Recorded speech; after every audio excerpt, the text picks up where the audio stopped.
Bonjour à tous, je suis content de vous retrouver ici pour cette vidéo. Donc une nouvelle vidéo, je vais dire sur 3 nouvelles fonctions au niveau d'Excel. Donc ces nouvelles fonctions vont être le tri, la fonction trier et la fonction trier par, mais aussi le filtre dynamique. Donc avant de commencer cette vidéo, surtout si vous n'êtes pas encore abonné, n'hésitez pas à vous abonner. Si vous avez aimé cette vidéo, bien pareil, bien sûr, allez cliquer sur le petit pouce j'aime, ça fait toujours plaisir. Et puis enfin, si vous avez un commentaire quelconque à mettre sur cette vidéo, bien allez-y. Si vous voulez des vidéos éventuellement sur des points précis au niveau d'Excel, pareil, bien donnez vos avis par rapport à ça. Bon, bien écoutez, c'est parti, on va démarrer donc ici cette vidéo avec cette petite application ici, donc où on a donc le matricule de salarié, le nom, le lieu d'habitation, la qualification, on a des cadres, des OP, des OS, la base salariale, le chiffre d'affaires du mois, la prime mensuelle et une prime sur le chiffre d'affaires. Alors, on va commencer par le filtre automatique. Alors, le filtre automatique, vous devez connaître, si vous avez quelques petites notions au niveau d'Excel. Donc, pour faire un filtre, généralement, qu'est-ce qu'on fait? On se positionne ici à l'intérieur du tableau. On vient dans le ruban données, et dans le ruban données, on vient ici allumer les filtres. Il met ici donc les filtres sur chaque titre de colonne, et ensuite si on veut sélectionner par exemple les ouvriers qui habitent la ville de Paris, on vient ici sélectionner le lieu d'habitation, on vient désélectionner tout et on sélectionne uniquement la ville de Paris et on valide par OK. Si au niveau de Paris on veut par exemple uniquement les cadres par exemple, bien pareil, on reprend le filtre de qualification ici, je viens tout désélectionner et je sélectionne uniquement les cadres. Ce qui fait que au terme de résultat, on a donc les ouvriers de Paris qui sont cadres. Ensuite, bien évidemment, si on veut récupérer toute la base, on vient ici cliquer sur dans données toujours, effacer les filtres et on récupère toute la base. Et ensuite on n'a plus qu'à éteindre les filtres ici si on n'en a plus besoin. Alors ici c'est pas l'objet de cette vidéo, je vais vous montrer quelque chose de très rapide, de beaucoup plus rapide que ça, je vais dire, et qui est très intéressant, et ça c'est apparu dans les nouvelles fonctions en fait d'Excel. Quand vous êtes ici sur la barre d'accès rapide et que vous cliquez sur la petite flèche, je ne sais pas si vous avez déjà vu, vous avez la possibilité de venir mettre des options en fait de commandes au niveau d'Excel qui vous permet d'être plus rapide, plus réactif au niveau d'Excel. Donc là par exemple, moi ici j'ai l'aperçu avant impression, qui est très utile, très pratique et surtout que l'on utilise relativement souvent. Et bien il existe une autre commande qui est le filtre dynamique. Donc là ici on ne le voit pas, il suffit tout simplement de cliquer sur autre commande ici. Quand vous êtes sur les autres commandes, vous avez les commandes éventuellement courantes, et dans les commandes courantes vous allez trouver, en descendant un petit peu avec l'ascenseur ici, alors est-ce qu'on trouve le filtre dynamique à ce niveau là, oui, voilà, ici vous voyez, ajouter ou supprimer des filtres.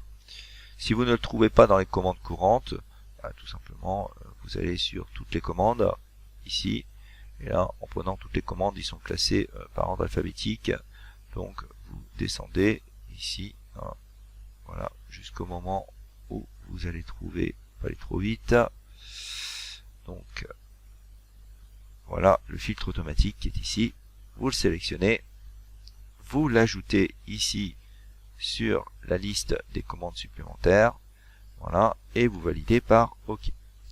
Voilà, maintenant si on réutilise ce filtre automatique que vous voyez donc ici maintenant dans ma barre d'accès rapide, admettons que je fasse la même chose que tout à l'heure, je veux sélectionner les cadres, et bien il me suffit tout simplement de sélectionner le terme cadre, puisque je veux les cadres, et vous venez cliquer ici sur l'outil filtre automatique.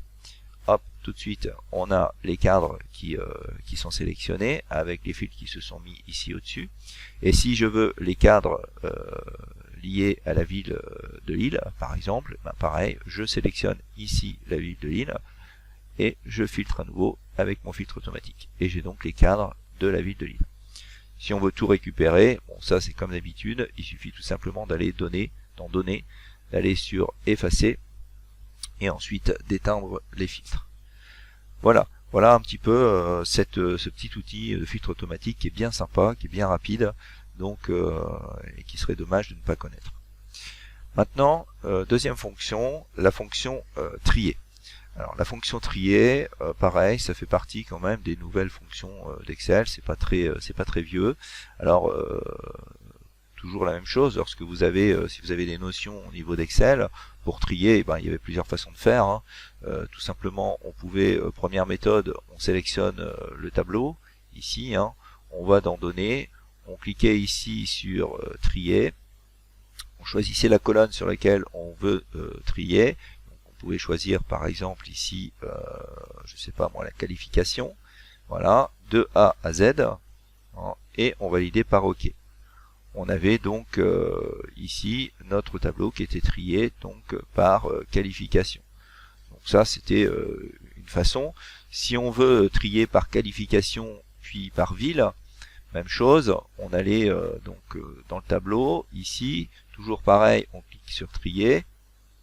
Donc là on est trié, on voit ici par qualification, eh bien il suffit tout simplement de rajouter un niveau, de prendre donc le champ ville, ou le champ lieu d'habitation, trier pareil de A à Z et faire OK. On est donc ici trié par qualification, ici, et ensuite par ville. Donc voilà, donc ça c'est un petit peu ce que l'on connaît par rapport aux fonctions trier. Alors maintenant, on va utiliser la fonction trier, donc je vais revenir en arrière 2 fois pour éviter que le tri soit exécuté. Voilà. Alors, donc là maintenant je vais utiliser la fonction trier en premier lieu. Donc pour utiliser cette fonction trier, on va mettre que je vais mettre mon tableau trié ici en colonne et en cellule, donc K1. Donc et je vais écrire égal trier. Ouvrez la parenthèse. Donc la première chose qu'il me demande, c'est de sélectionner mon tableau. Je viens donc sélectionner mon tableau ici. Voilà. Ensuite, il me demande au niveau de l'assistant de mettre un point virgule. Il me demande ensuite l'index de tri. L'index de tri, c'est-à-dire quelle est tout simplement la colonne que je veux trier. Donc la colonne que je veux trier, tout simplement ici on va trier par lieu d'habitation. Donc au niveau du tri du lieu d'habitation, c'est la colonne numéro 1, 2, 3. C'est donc la troisième colonne que je veux trier. Je vais donc mettre ici 3. Ensuite, point virgule. Il me demande l'ordre de tri. Donc l'ordre de tri, ben, je vais mettre un tri croissant. Point virgule. Et enfin, il me demande si je veux trier par colonne ou par ligne. Ben, moi, c'est les lignes que je veux trier, donc trier par ligne. Je ferme la parenthèse. Je valide. Et j'ai mon tableau qui est trié ici, vous voyez, par lieu d'habitation. Donc d'abord ceux de Lille, ensuite ceux de Paris, et enfin ceux de Senlis. Alors, ce qui est hyper intéressant au niveau de cette fonction, c'est que en fait, si vous modifiez votre base de données ici, eh bien automatiquement le tri ici va bouger. Alors, je vous montre. Donc là ici, par exemple, ici vous voyez que vous avez une seule personne qui est à Senlis, hein, qui est Montagneau. Eh bien, ce que je vais faire, c'est que je vais en mettre un deuxième à Senlis. Je vais prendre par exemple Kérouan-Gilles. Je vais changer ici dans la base la ville d'habitation parce que par exemple il a déménagé. Voilà. Donc on est bien d'accord ici, on n'a qu'une personne à Senlis. Et regardez, quand je vais valider ça, automatiquement le tableau qui est ici s'est mis à jour et s'est trié en fait en fonction de la modification qui a été apportée dans mon tableau. C'est quand même super intéressant et en plus de ça, ça nous permet d'avoir toujours une base qui reste toujours la même et d'avoir un tableau ici qui est présenté d'une autre façon, en l'occurrence ici trié par lieu d'habitation.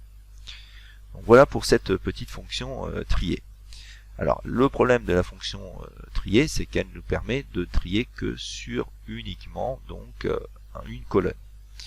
Si on veut trier sur deux colonnes, par exemple par lieu d'habitation et par qualification, eh bien là on a une autre fonction, donc c'est la fonction trier par. Donc je vais mettre mon tableau ici, donc égal, donc trier par cette fois, ouvrez la parenthèse. La première chose qu'il nous demande, c'est le tableau. Donc là, vous sélectionnez à nouveau le tableau que vous voulez trier, donc ici, point virgule. Ensuite, il me demande comment je veux trier ce tableau. Donc, sur quelle colonne. Donc là, ici, je vais commencer par faire un premier tri sur le lieu d'habitation. Donc, je vais venir ici sélectionner la colonne, ici, vous voyez, lieu d'habitation. Voilà, point virgule. Ensuite, il me demande le tri, le type de tri, croissant, décroissant. Bon, là, c'est un tri alphabétique, on va prendre un tri croissant. Point virgule. Ensuite, il me demande dans l'assistant, vous voyez, par tableau 2, c'est-à-dire, il me demande quelle est l'autre colonne que je veux trier. Donc, l'autre colonne que je veux trier, c'est la qualification. Donc, je vais donc sélectionner ma colonne qualification. Point virgule. Pareil, il me demande l'ordre de tri. Vous voyez ici, au niveau de l'assistant. Donc, toujours pareil, je vais demander un tri croissant. Je vais à nouveau mettre 1, et je pourrais mettre une troisième colonne, une quatrième colonne, et ainsi de suite. C'est terminé, je ferme la parenthèse, et je valide. J'ai donc un tableau maintenant qui est trié par ville, par qualification. On voit ici les villes de Lille, on voit d'abord les cadres, ensuite les OP, et ensuite les OS, et ainsi de suite. Alors, même chose que la fonction trier, c'est-à-dire que si je change ici un salarié de lieu d'habitation, admettons que le dernier, ici je le mets, donc j'en ai 2 ici sur Senlis, hein. On voit ici 2 sur Senlis. Si je mets par exemple celui de Lille là sur Senlis à nouveau, eh bien obligatoirement mon tableau va bouger, ainsi que celui-là bien sûr. Donc c'est vraiment hyper intéressant, bien évidemment. Donc voilà, voilà pour cette petite vidéo, j'espère qu'elle vous aura plu.